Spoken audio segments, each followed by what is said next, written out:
My name is Sith. I'm 38 years old, and I've been working as a morgue attendant for 15 years. To an outsider, my job might seem unsettling, frightening even. But to me, it's just another profession, a routine like any other. The dead don't scare me. They never have. When you spend years handling lifeless bodies, you stop seeing them as something to fear. They are silent, still, and incapable of harm, or at least that's what I used to believe. I won't name the hospital where I work, not because I fear for my job, but because the hospital authorities refuse to acknowledge what happened. They would rather bury the truth than allow panic to spread. But I can't forget. Even now, after all these years, I carry an unshakable fear. Not because I understand what happened that night, but because no one could ever explain it. It was a quiet night in the hospital, as always. The halls were empty, the air thick with the sterile scent of antiseptics. The silence was absolute, broken only by the occasional hum of flickering fluorescent lights. It was around 2 a.m. An hour earlier, my colleague Matt had finished his shift and left for the night. Before he walked out, he grinned at me and said, "Enjoy your date with the dead, Sith. Hope they don't keep you up." I had laughed at his joke at the time. I wasn't laughing later. That night was no different from any other. Spending the night alone in the morgue wasn't for everyone, but I had grown accustomed to it. The dim, flickering light overhead cast long shadows across the cold room as I sat at my desk, filling out paperwork. There were only 2 bodies that night, 1 woman and 1 child. I had already logged both in, ensuring every detail was recorded properly. There was nothing more to do until morning. With nothing left to occupy my time, I leaned back in my chair, sipping my tea, letting the warmth chase away the chill in the air. I picked up my phone, scrolling absent-mindedly, when a sound, a faint noise, just at the edge of hearing. I froze, the cup of tea hovering near my lips. At this hour? Who would come here now? The question repeated in my mind, unsettling me more with each passing second. Once, twice, 3 times. My heart pounded as I hesitantly rose from my seat, my footsteps echoing against the tiled floor. I reached the door, my hand trembling slightly as I grasped the handle. Then I opened it. 2 men entered the morgue, their figures obscured beneath heavy cloaks. From the uniforms peeking out beneath the fabric, I could tell they were part of the hospital's service staff. They pushed a stretcher between them, and on it lay a body, fully concealed beneath a thick, dark cover. The shape beneath it shifted slightly, not in a way that suggested movement, but as if the weight of the body inside was oddly distributed. I retrieved my paperwork and prepared to log the details, following protocol. But as I asked for the body's specifications, an uneasy feeling crept over me. The 2 men exchanged a brief glance, as though silently deciding something between themselves. There was something off about them, their posture, their silence, the way they avoided eye contact. Still, I had learned over the years not to let curiosity get the better of me. Some things were better left unquestioned in my line of work. I cleared my throat and asked for identification. One of them finally spoke, his voice cold and detached. "There is no information on it," I frowned. "No information?" That was unusual. "The body was brought in by the police," he added. That made me pause. Normally, when the police delivered an unidentified body, we weren't allowed to process it without an official letter. That was standard procedure.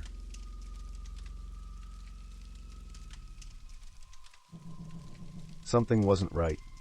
I glanced down at the covered body on the stretcher. The fabric was stretched tightly, almost unnaturally so, as if whatever was underneath was bulkier than a typical corpse. A chill crawled up my spine as I realized this body was larger than any I had received before. The men handed me a form to sign. I glanced at it, noting how bare it was, no name, no identifying details, just a date, a time, and a blank space for my signature. I hesitated for a moment. The police had supposedly brought this body in, so I assumed everything was in order. I had no reason to question it. Without thinking too much about it, I signed. The 2 men turned and left without another word, not even a nod. The moment the door shut behind them, an unshakable fear crawled into my chest, suffocating and immediate. I couldn't explain it. It was as if something unseen had entered the room along with that body. I swallowed hard, forcing myself to push past the irrational dread. I had a job to do. My gaze drifted back to the covered corpse. Slowly, I reached out, fingers brushing against the fabric, preparing to lift it. Then the lights flickered. Once, twice. The dim glow stuttered, the morgue plunging into brief flashes of darkness. My breath hitched. My heart pounded. And then, a sound, a breath, a long, slow exhale. It came from beneath the cover. I stumbled back, my pulse thundering in my ears. Another breath, ragged, wheezing, unmistakably real. I struggled to rationalize it. Maybe it was just the cold air trapped inside, escaping as the fabric shifted. It happened sometimes. When a body was covered tightly, air could get caught, releasing in slow bursts. Yes, that had to be it, didn't it? The sound, it was unlike anything I had ever heard. At first I tried to dismiss it as a trick of the cold air, but this was different.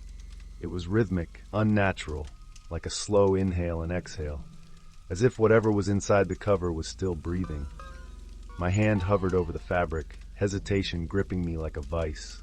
An unknown fear gnawed at the edges of my mind. I should open it. But what if it was alive? My heart pounded at the thought. If this was a mistake, if a living person had been brought to the morgue, I had to act immediately. I should call a doctor, report it, do something before it was too late. And yet, a whisper of doubt slithered through my mind, chilling me more than the cold air. This isn't a mistake. The thought came unbidden, sinking into my bones like poison. I swallowed hard, forcing myself to take a deep breath. My fingers trembled as I grasped the edge of the cover and, slowly, cautiously, peeled it back. Bit by bit, the body beneath was revealed. First, a face, pale, eyes closed in an unnatural stillness. Then, the chin.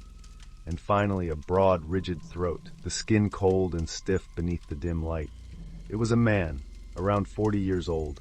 His lips were slightly parted, frozen in a silent, unreadable expression. I barely had a moment to process what I was seeing before it happened again. A breath, long, shallow, definite. My stomach twisted. This wasn't possible. I staggered back, my mind racing. My first instinct screamed at me, "Call the doctor now," but my body refused to move. Because deep down I knew this was no mistake. This was something else. Something I was never meant to witness. I hadn't even reached for the phone when it happened. The body twitched. My breath hitched in my throat as the dead man's eyelids, unnaturally stiff just seconds ago, fluttered open. And then, a slow, deliberate motion. A whim, a twitch, and finally his eyes, fully open. A wave of ice surged through my veins. They weren't human. Those eyes, completely black, glistened under the morgue's dim light, like two endless voids swallowing the world. My whole being froze. This wasn't just a corpse moving from post-mortem spasms. It was looking at me. Looking straight into my eyes. I forgot how to breathe. Fear gripped me, raw and suffocating, pinning me in place. Then his lips moved. A whisper, so faint, so quiet that it was barely more than a breath. I strained to hear. The sound slithered through the silence like a slow-moving shadow. At first I couldn't make out the words, but then, "I don't belong here." The whisper scraped against my ears, hollow and distant, yet impossibly clear. My skin turned to ice. If he doesn't belong here, then why was he brought here?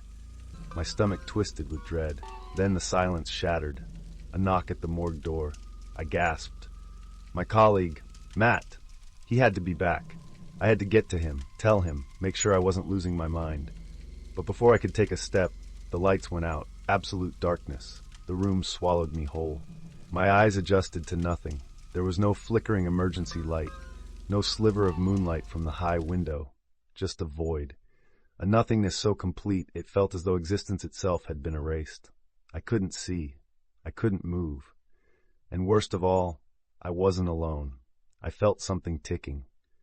At that moment, despite the overwhelming fear clawing at my chest, I forced myself to think rationally. Maybe it was just a power outage, I reasoned. But the morgue had its own power supply. A failure like this had never happened before. I swallowed hard, trying to steady my trembling hands. I reached into my pocket and pulled out my phone, unlocking it with stiff fingers. The screen's glow barely illuminated the surrounding darkness, so I quickly turned on the flashlight. A cold white beam cut through the morgue's oppressive shadows. My breath hitched as I swept the light across the room until it landed on the corpse's cover. Oh God, the body was gone.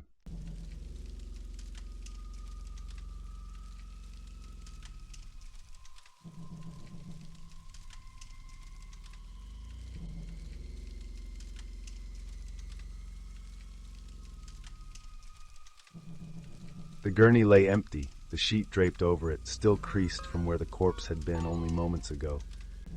My pulse roared in my ears. This was impossible. He had been right here.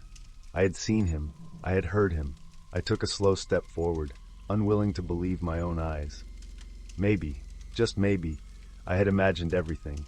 Maybe he had never moved. Maybe he was still lying there, and my mind was playing tricks on me. With shaking hands, I lifted my phone again, scanning every inch of the room with its meager light. My breath came in sharp, uneven gasps as I struggled to convince myself I was mistaken. But I wasn't. The corpse had disappeared. It was happening. Something terrible. A whisper drifted from behind me, low and raspy, barely more than a breath. I don't belong here. A cold shiver rushed down my spine. My instincts took over. I turned sharply, my hands trembling as I raised the flashlight, its dim glow slicing through the thick darkness of the morgue. My heart pounded against my ribs as my beam landed on the source of the voice. I froze. The corpse. The same corpse that had been inside the body bag mere moments ago now stood at the morgue's exit. Its blackened, hollow eyes bore into me, unblinking, inhuman. My breath caught in my throat. My body screamed for me to run, but my feet were rooted to the cold, tiled floor. This was impossible. How could a lifeless body have moved? How could it be standing there watching me?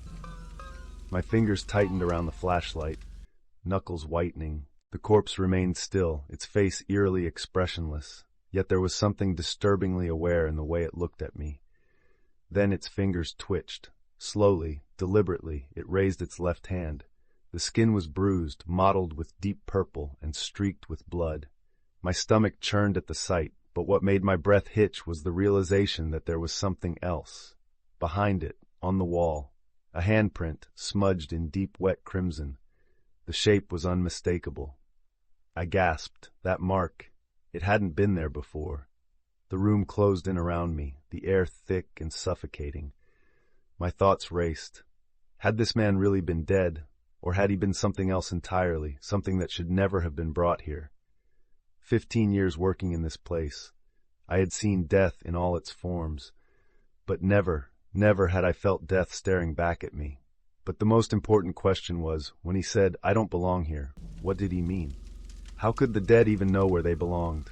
A single question escaped my lips before I could stop myself. Where do you belong? The man stared at me, unblinking, his half-open eyes void of life, yet strangely aware. Then, slowly, he took a step toward me. A violent shiver crawled down my spine. I stood frozen, waiting for him to do something, anything, but he simply continued to move closer. Then suddenly, a knock. A loud, forceful bang against the morgue door. I flinched. The man stopped. Another bang. Then another. 3 solid, deliberate knocks. When had someone arrived, and who could it be at this hour? The pounding on the door was heavy, insistent, but my attention stayed fixed on the corpse before me. My flashlight's beam remained steady on his face, and that was when I noticed his eyes. They had grown. And now, his eyes were no longer half open. They were fully wide, round, unblinking. He wouldn't take his gaze off me for a single moment. A shiver crept up my spine. For a brief second, I considered checking who was knocking on the door, but a deeper fear rooted me in place. What if I opened it? I reached for my phone, my fingers trembling, intending to call the security guard. But when I glanced at the screen, no signal. I swallowed hard. Another knock. No, not a knock, a heavy blow. 3 pounding strikes, harder than before. The door rattled under the force. My breath hitched. I turned back to the corpse. Something had changed. His expression, it was different. His lips were slightly parted as if he was trying to say something. His chest, was it rising? No, it couldn't be. Then, in a whisper so faint I almost missed it, he spoke. "Don't open." A chill spread through my veins. I had assumed when he said, "I don't belong here," He meant a mistake had been made. He wasn't supposed to be in the morgue. But what if I was wrong? What if he didn't belong here, not because he was mistakenly declared dead, but because he never should have been brought here at all? And the bigger question, who were the ones who brought him? I finally gathered the courage to move. Step by step, I walked to the door. My breath was shallow, my pulse hammering against my ribs, and then I opened it. The hallway stretched out before me, empty. No one was there. I swallowed, my throat dry. The air outside felt colder, heavier, as if something unseen lingered just beyond my vision.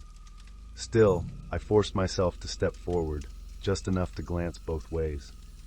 But then, my eyes fell on something at my feet. A crumpled piece of paper. I hesitated, then crouched down and picked it up. With unsteady hands, I brought it under the dim glow of the hallway lamp. The paper was worn, edges torn, as if it had been handled too many times. And in the center, written in shaky, uneven letters, was a single name, Kinley Worthy. The name meant nothing to me. My hands clenched around the fragile paper as I turned back toward the morgue. My mind was racing, trying to make sense of what had just happened. That man, the corpse. He had been right there, standing before me, speaking to me. But now, he was gone, vanished, as if he had never been there at all. I stared at the empty space where he had stood just moments ago, my skin prickling with unease. But the paper in my hand was real. The name was real. I didn't know who Kinley Worthy was, but I had to find out. First, though, I needed to check the morgue security cameras. I had to know if I was losing my mind, or if something far worse was happening. My hands trembled as I clutched the paper. Kinley Worthy. The name repeated in my mind like a whisper from something unseen. The security guard gave me a strange look. "Are you okay? You look like you've seen a ghost," he said with a half smirk. I couldn't respond. I had seen something worse. A ghost doesn't leave a name behind. I forced myself to steady my breathing and said, "Can you check if there's any record of a body brought in under this name?" The guard raised an eyebrow but nodded, clicking through the system. The screen glowed coldly in the dimly lit room. Then he stopped. "No records," he said. "There's no Kinley Worthy in our files." My stomach twisted. That name had to mean something. It was the only proof that I wasn't losing my mind. I left the security room, the crumpled paper still clenched in my fist. The morgue hallway felt different, too silent, too still. Every shadow felt stretched, like something unseen was watching.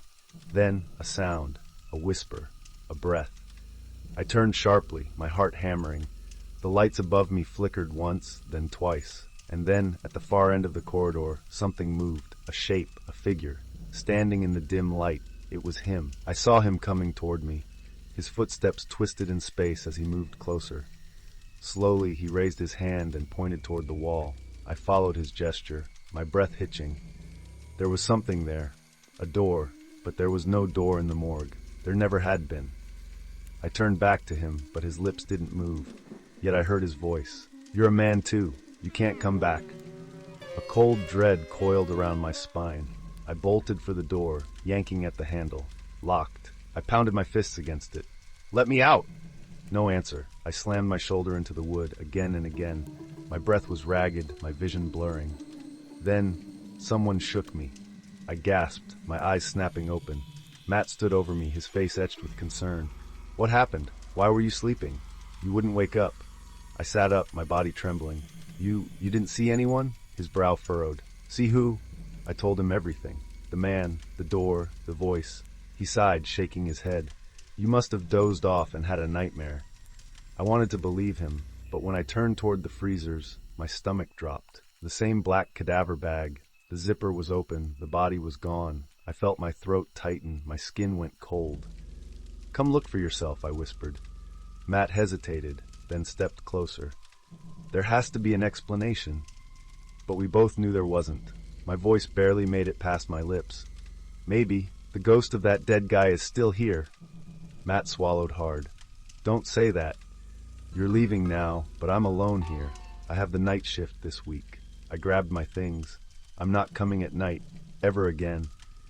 And that night, I quit my job. I don't know what happened afterward, but that cadaver bag and that stretcher, They proved I wasn't dreaming.